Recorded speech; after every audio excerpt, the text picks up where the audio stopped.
Oke, baik ya. Baik adik-adikku semua, kita langsung saja kita padatkan. Pertama, kita memulai titik pada penjelasan saya hari ini adalah mengolah dua statistik deskriptif dan statistik inferensial.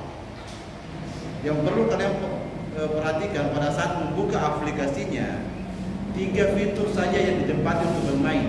Apa itu? Data view dan variable view ini ya. Dan apa? Terakhir adalah analisis. Coba diperhatikan. Yang pertama kita mau menganalisis dengan menggunakan statistik deskriptif. Statistik deskriptif otomatis apa yang kita cari adalah nilai mean, median, modus, standar deviasi, apa dan sebagainya. Itu yang kita mau cari. Coba pertama otomatis kita masuk di variable view. Dari variable view kita berikan simbol X. Ini X apa? Ini adalah sebuah variabel yang perlu kita analisis nantinya. Setelah itu dari X ini kita berikan keterangan. Keterangan misalkan hasil final atau hasil belajar aja. Hasil belajar atau hasil final tidak masalah. Teman-teman bisa menghilangkan desimalnya, bisa menolkan atau juga tidak.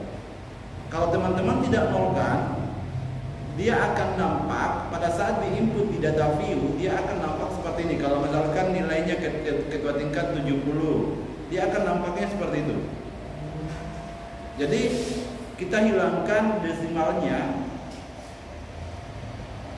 dia akan seperti ini. Oke ya, jadi desimalnya dihilangkan saja supaya lebih enak dipandang. Ada berapa jumlah mahasiswa ini? 23. Nah, 22. Berarti misalkan hasil belajar finalnya ini ada 22 orang gitu kan. Jadi misalkan siswa pertama dapat 70, siswa kedua 80, ini 80, 60, 70, bisa juga, terserah ya. Sebanyak 22 ya.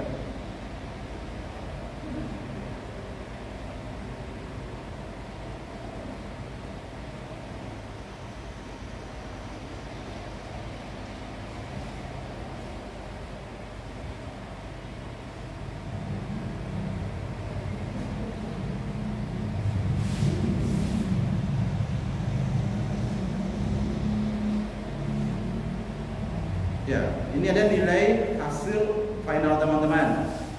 Ada 22 orang. Pertanyaannya, kita mau mencari berapa nilai rata-rata dari hasil belajar teman-teman atau hasil final teman-teman semua. Jadi setelah teman-teman melakukan penginputan di variable view maupun di data view, apa yang kita lakukan selanjutnya adalah menganalisis. Di analisis ini tarik saja ke bawah deskriptif statistik atau statistik deskriptif. Luruskan saja ke sana.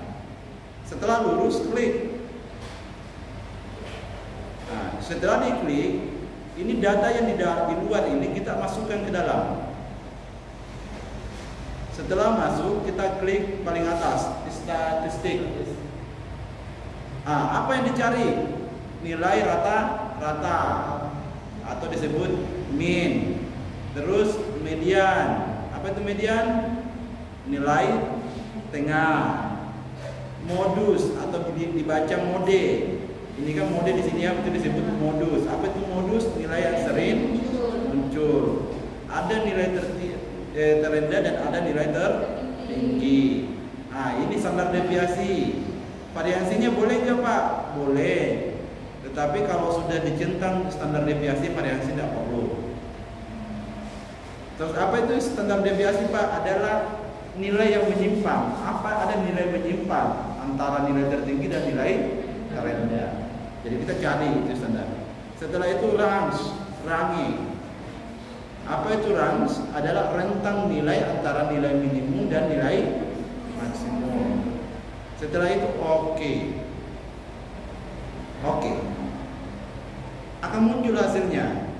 Nilai min-nya sekian, medianya sekian, modusnya sekian, dan sebagainya sekian. Jadi enak kan? Jadi tidak setengah mati lagi nyakap.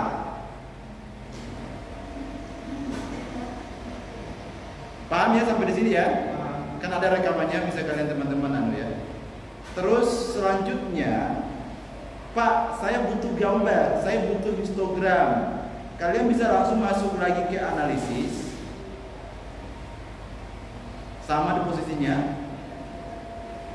Setelah itu klik card, baru klik histogram. Ini yang dibawa dicentang juga. Apa yang fungsinya dibawa adalah garisnya, garis lengkung dari sebuah histogram itu sendiri. Continue baru kita oke.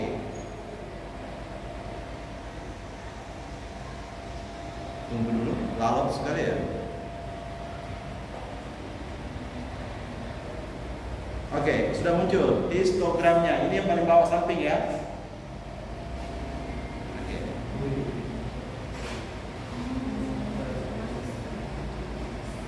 Oke, gampang ya? Gampang. Jadi kalau mau nanti penelitian banyak data, langsung saya copy paste. Jadi ini data yang di sini. Kalian boleh copy paste dari Excel kah atau dari Word, langsung dipindahkan masuk ke sini supaya tidak setengah mati mengetik kembali. Tidak apa-apa Ji, lebih keras suara aku daripada petir itu ya. Jadi ini langsung bisa di copy paste. Terus yang ini bisa nggak saya copy paste ke Word Pak? Bisa.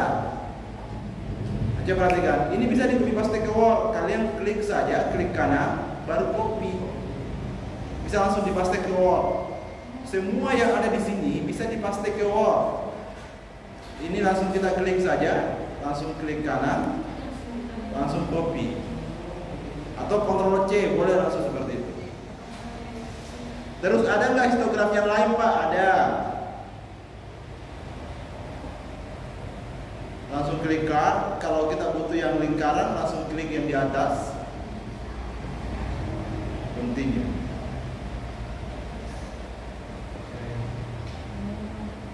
Nih. Jadi simpel-simpel saja ya, tidak semua ya. Oke, paham ya sampai di sini ya? Nah, jadi memudahkan kita untuk melakukan olahan data. Oke, masuk. Kemarin saya sempat menjelaskan teorinya tentang uji normalitas ya. Apa itu uji normalitas? Uji kenormalan data. Oke, uji normalitas ini dengan kata lain untuk mengetahui apakah kelas ini berdistribusi normal atau tidak. Kan biasanya orang ambil sampel, dalam penelitian itu ambil sampel sembarangan, gitu kan? Tetapi sampel ini perlu dipahami apakah dia berdistribusi normal atau tidak. Maka dari itu, misalkan ini adalah hasil belajar teman-teman, saya mau mengetahui apakah kelompok ini berdistribusi normal atau pengetahuannya normal atau tidak. Nah, maka dari itu saya analisis, masuk ke tempat yang sama, tetapi tidak lurus dia ke sana. Kita masuk klik Explorer. Oke, masukkan datanya di bagian atas.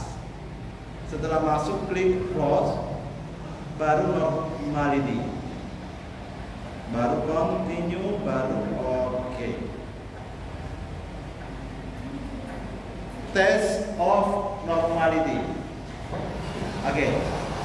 Teman-teman, ada sebetulnya saya? Ada sebetulnya? Jangan. Tidak ada. Kalau tidak ada, tidak usah.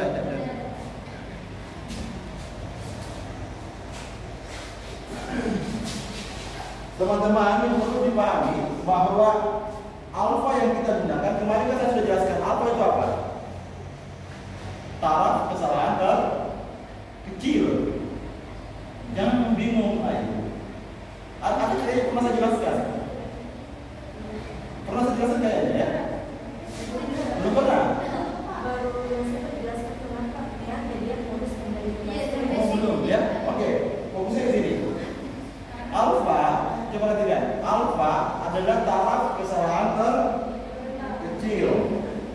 Misalkan logikanya gini, dari 100 diciptakan, ada 5 yang salah.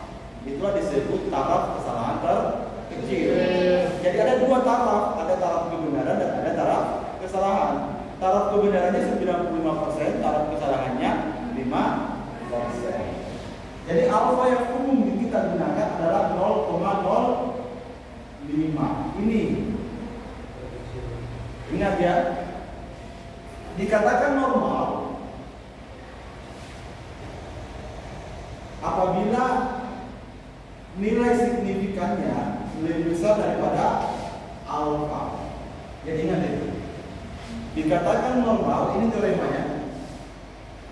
Dikatakan data kita ini normal apabila nilai signifikannya lebih besar daripada alfa.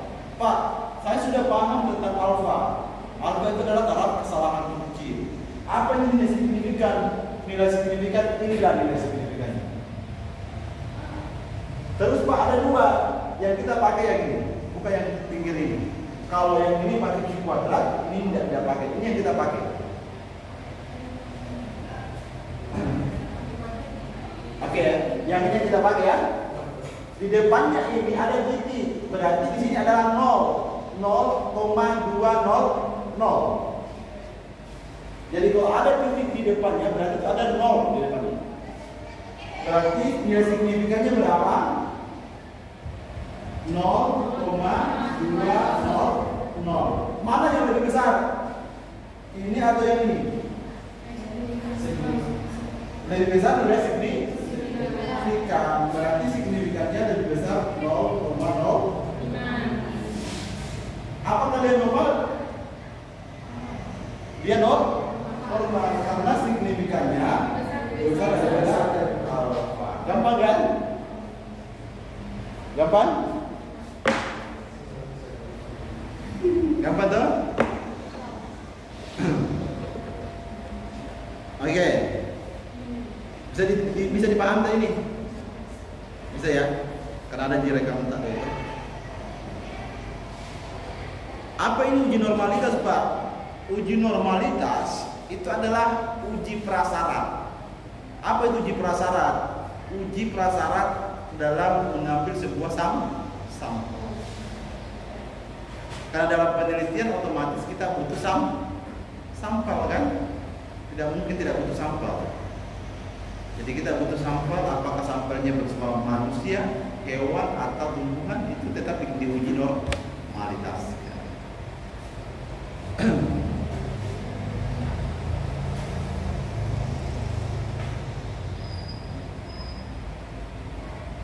Uji normalitas itu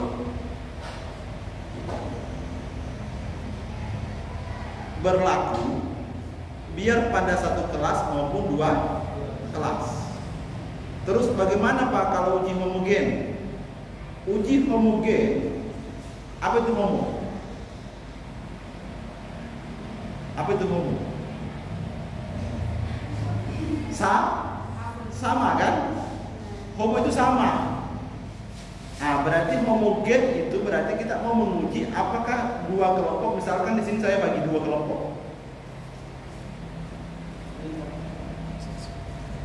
Di kelas ini saya bagi 2 kelompok. Ada kelompok A dan kelompok B. Berarti saya mau uji homogen. Kalau 1 sampel saja, maksudnya 1 kelompok saja, tidak perlu kalian uji homogen.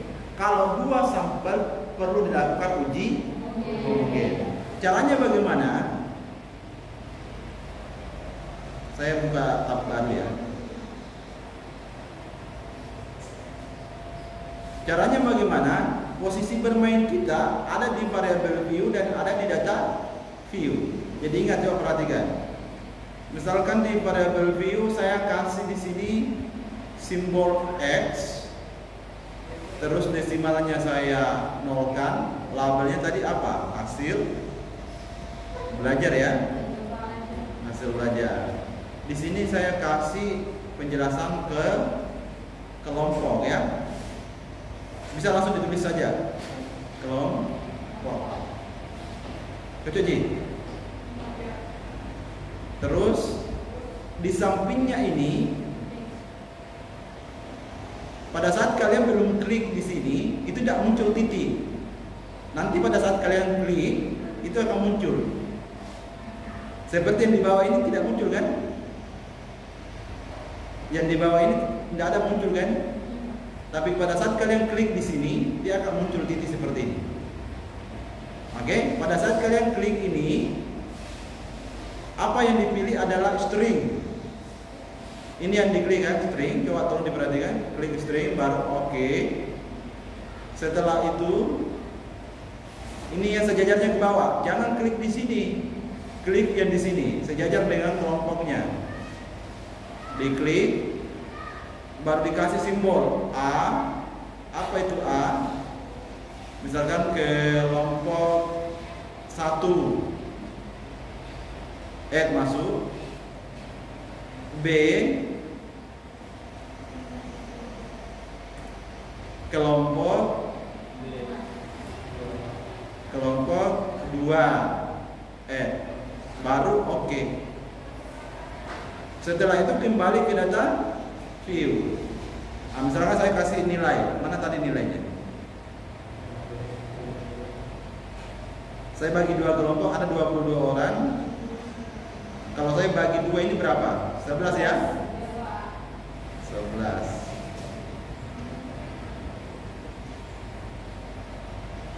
Ini tadi kelompok 1 ya. Kita kasih simbol apa tadi kelompok 1?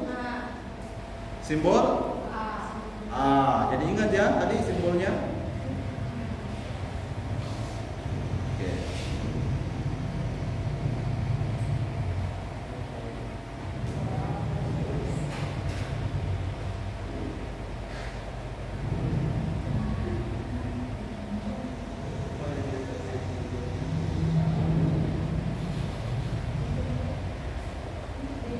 Simbol B.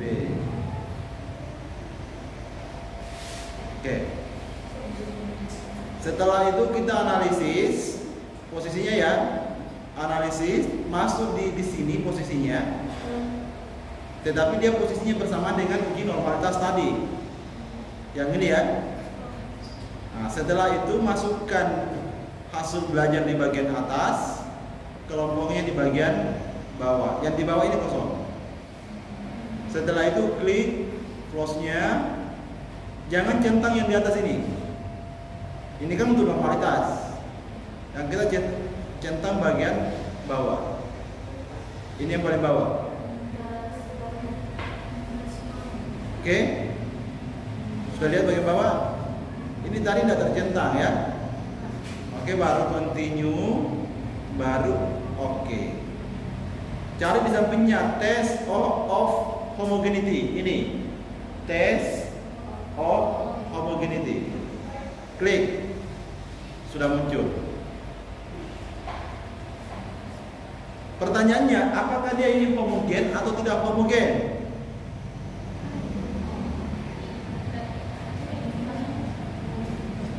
Kita lihat bahwa nilai signifikannya yang kita ambil bagian atas, ya, ingat ya, kita ambil bagian atas.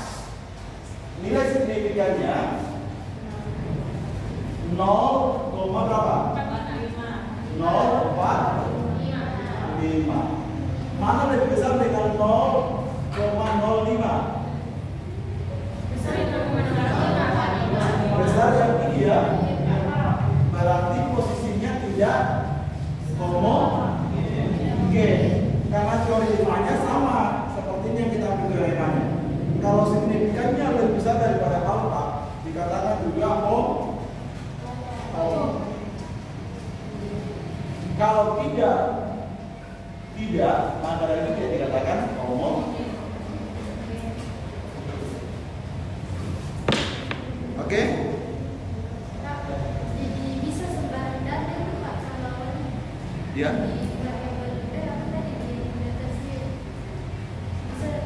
Di mana? Yang paling awal Pak. Yang ini? Iya Pak. Sembarang data. Ini data saya pakai sembarang data karena apa? Ini contoh. Terus kalau kalian nanti melakukan penelitian, data yang berdasarkan fakta di lapangan kalian akan pakai. Tapi kalau untuk finalnya sembarang data saja. Paham ya? Oke.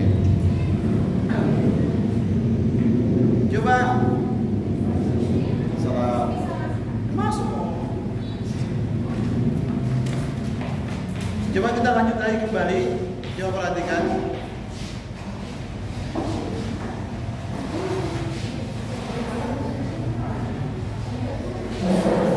Coba perhatikan ya. Tadi tidak homogen kan? Tidak homogen. Tapi kita ibaratkan dia homogen, kita ibaratkan dia juga normal. Anda tidak bisa melakukan pengambilan keputusan akhir untuk masuk ke statistik inferensial kalau tidak memenuhi dua prasyarat. Apa itu prasyarat? Uji normalitas dan uji homogenitas. Anda bisa masuk ke uji pengambilan keputusan atau statistik inferensial apabila dia normalitas, apabila dia normal. Kalau untuk satu kelas atau satu kelompok.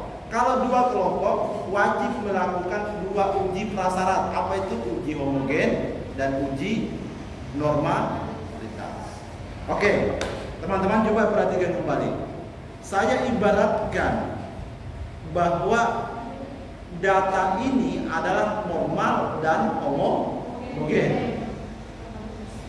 Bagaimana analisis selanjutnya untuk masuk ke statistik inferensial? Maka disebut namanya uji T. Apa itu uji T, Pak? Uji pengambilan keputusan akhir. Terakhir ini keputusan.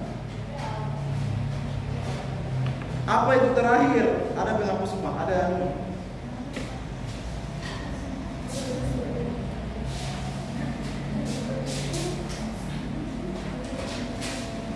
coba hapus dulu saya.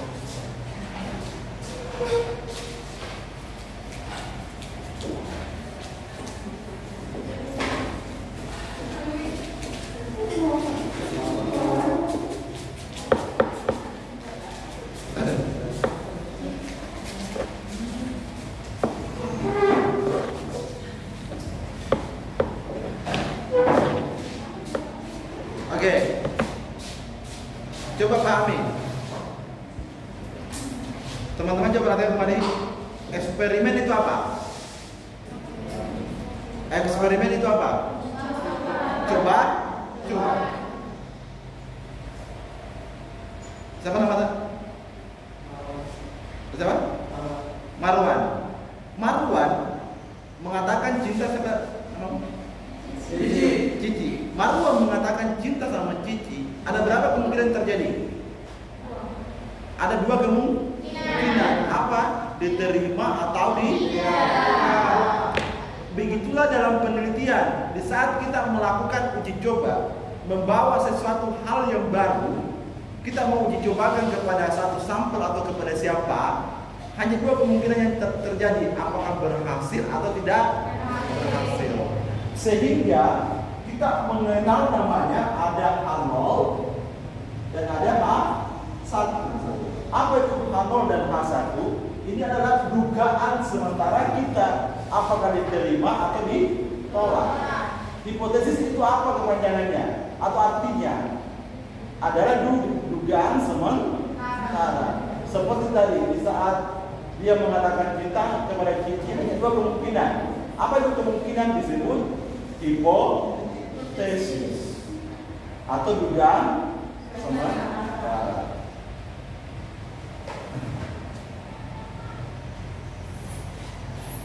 Oke, dikatakan H0 diterima, perhatikan.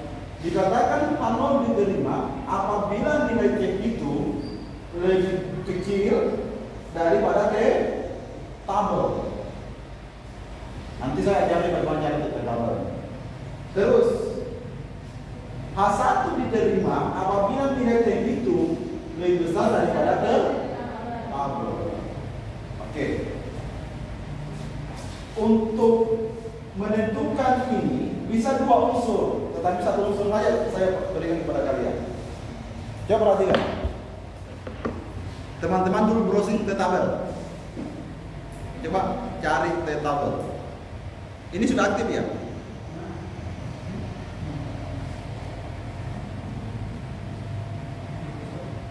Ini sudah aktif ya? Iya, Pak. Siapa hotspotnya ini?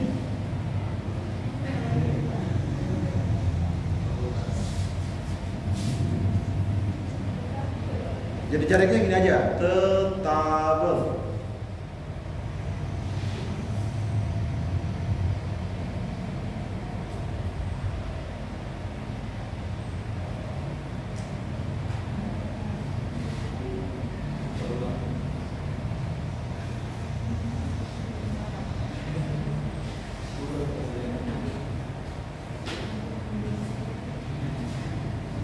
Bagaimana caranya supaya tidak muram ini?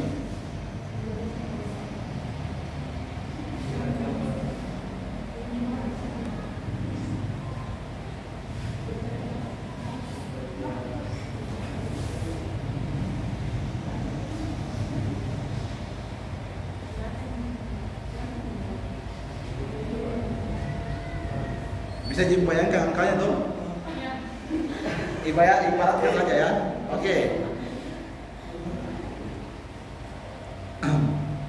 Kita mau uji keputusan akhir kita, apakah diterima atau ditolak ini. Misalkan sebuah penelitian atau sebuah penelitian eksperimen Anda mau menguji cobakan. Kalau dalam ilmu pemerintahan biasanya mau menguji cobakan apa?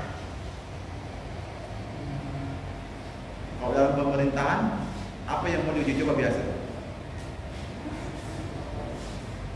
Menguji coba pasal ya. Pasal ini kita mau uji cobakan kepada masyarakat. Apakah pasal ini diterima atau ditolak? Misalkan peraturan desa Perdes tentang ini apakah diterima atau ditolak? Misalkan ini datanya. Misalkan ini datanya ya. Kita analisis. Setelah analisis masuk ke poin ini ya. Kalau untuk satu sampel, maksudnya untuk satu kelompok kalian pakai ini. Tetapi kita pakai dua kelompok. Jadi kalau dua kelompok pakai yang di bawah ya. Kita klik. Setelah diklik, masukkan di atas hasilnya atau datanya, di bawah kelompoknya. Baru ini ada tanda tanya di dalam. Kita berikan apa simbol yang pertama tadi adalah A, dan kelompok kedua adalah B. Continue, baru oke. Nah, coba perhatikan. Ini adalah nilai T-nya. Nilai T-nya adalah 0,285. Coba perhatikan. T-nya adalah 0,285. Ini ada titik depan ya. Terus kita masuk di nilai T-table. Nilai T-table, teman-teman perhatikan. Di sini ada DF-nya. Ini DF disebut baris. Kalau yang di atas ini ada disebut T hitung ya. Karena ini hasilnya disebut T hitung. Yang kita mau cari adalah T-tabelnya. Coba teman-teman lihat, ini DF-nya. DF itu untuk menentukan T-tabel itu adalah barisnya. Nah, coba perhatikan, kita masuk di sini. Berarti dia kita cari baris ke berapa tadi? Baris 20. Terus alfa yang kita gunakan alfa berapa? 0,05. Ini alfanya. Alfa yang digunakan adalah 0,05. Kalau satu kelompok kita pakai yang bagian atas. Tapi kalau dua kelompok kita pakai di sini karena ujinya uji dua pihak. Berarti ini 0,05 tarik ke bawah sejajar dengan angka 20. Baris kedua 20. Berarti inilah nilai T-tabel. Berapa nilai T-tabelnya? T-tabel 2,086. 6 atau 85? 86 ya. Oke. Pertanyaannya mana yang lebih besar? yang besar? Berarti simbolnya seperti ini. Karena besar di sini berarti mulutnya di sini. Posisinya yang mana? Berarti posisinya yang di sini.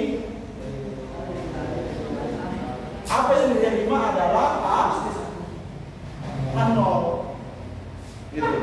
Jadi apapun yang Anda tuliskan di H0 nanti, misalkan yang Anda tuliskan H0 tidak diterima, H1 diterima, berarti itu adalah keputusannya. Berarti yang diterima, yang H0-nya ada tidak diterima. Maka dari itu Anda sebelum melakukan penelitian tentukan dulu hipotesisnya apa. Apakah H0 tidak diterima atau H1 diterima? Itu perlu disepakati dulu. Karena dalam penelitian, hipotesis kalau untuk penelitian eksperimen, hipotesis itu adalah akhir dari sebuah pencapaian yang mau dicapai. Disebut indikator dia.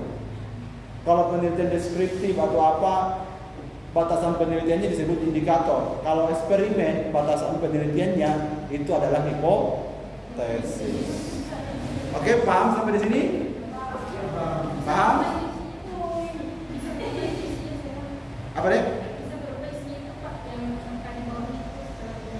Yang ini berubah-berubah angkanya bisa? Tidak berubah karena ini. Yang berubah itu, yang berubah kalau jumlah sampel Anda banyak. Ini kan jumlah sampelnya tadi 22.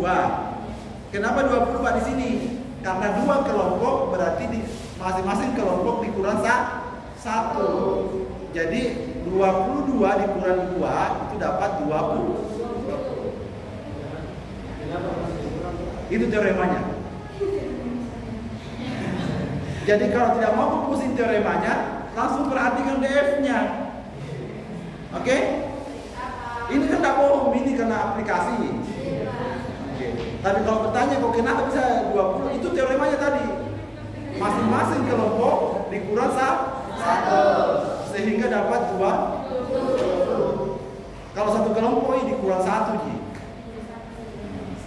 Jadi kalau misalkan jumlah sampelmu keseluruhan 40, berarti di sini 38. Kalau dua kelompok ya. Kalau satu kelompok berarti 30. Oke, ada yang menanyakan sampai di sini?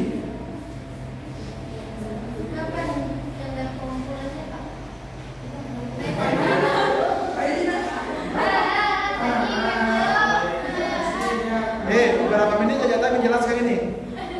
Berapa menit aja menjelaskan? Tak cukup 10 menit kan?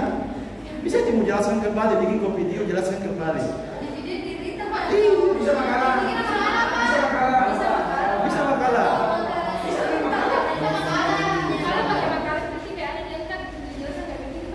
Nah, kalau makalah menjelaskan begitu baru screenshot lagi, setiap begini screenshot, baru memberikan keterangan. Seperti dengan apa yang saya sampaikan kepada kalian semua. Oke, paham? Cara-caranya, tutorialnya. Kalau dalam bentuk makalah tutorial, tapi kalau kalian malas membuat makalah, mending video saja. Apa yang kalian video dirimu. Contohnya misalkan begini. Seolah-olah menjelaskan, kan biasa orang mesti mengedit video. Langsung saja video ini dirimu. Langsung kan begini. Teman-teman, begini teman-teman, yang penting